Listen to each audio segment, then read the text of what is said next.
video 2 when my video got cut off on the air conditioning on this 2013 Honda Civic. So this particular one here, like I explained in the first video, it's cool outside and we're going between 24 psi on the low side when it cycles off, and then it lets the low side go up to up to 40 psi when it cycles back on. You can see the 40 line, you can see the 20 line. On the high side, we're going somewhere between 98 psi and 109 psi, and it's constantly cycling on and off by the clutch. This is normal under these ambient conditions. Now, I had somebody say to me, oh, it's cycling too much, it's low on refrigerant. Squirt some more refrigerant in there until your high side pressure goes up and it doesn't cycle anymore.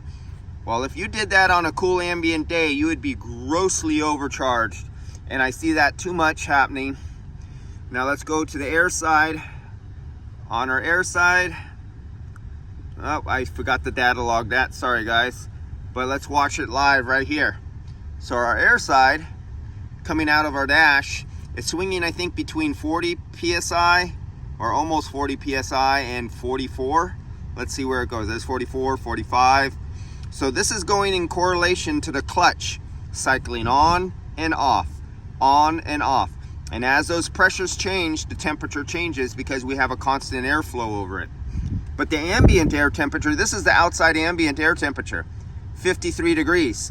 And at 53 degrees, I'm actually taking that in a different place so you can see it, so you can see how cold it is. You see that little antenna looking thing right there? That's my temperature sensor with a magnet hooked onto the tip of the hood up in the air.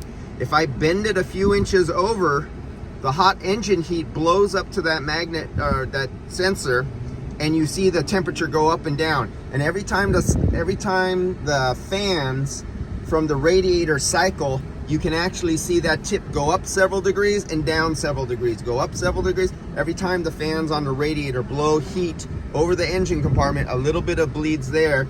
If I bend that tip over like this a little bit, it will pick it up. When I bend the tip up straight, it doesn't affect it. I just get the ambient air temperature. So right now, that is the ambient air temperature where I'm at right now. And let's see what it looks like. So this is the temperature coming out of the dash, 40 degrees. Let's see if we could get the lowest temperature. Come on, get me down there. There we go. It's 40 to 41 degrees is the low temperature.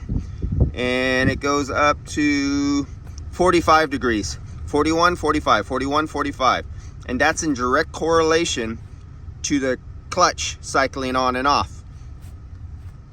So I want you to know, if it was 100 degrees outside, maybe 90 degrees, I'm not sure what temperature would happen at, there will come a point where these pressures will no longer cycle. The clutch will no longer cycle because there'll be so much ambient air temperature, the condenser will be hot, the ambient air temperature of the heat of the metal and all the interior and the sun coming through, there would be no cycling. It would be a straight line.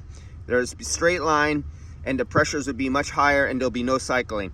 So you have to recognize it's somewhat more difficult to diagnose a car when it's only 40 or 50 degrees outside. That could give you some problems.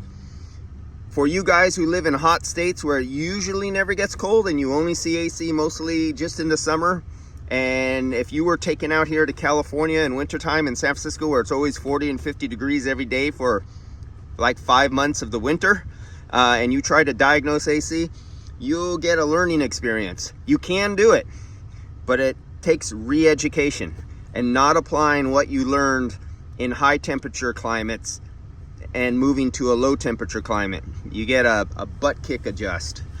All right, guys, I'll see you later. And this is what it looks like when you are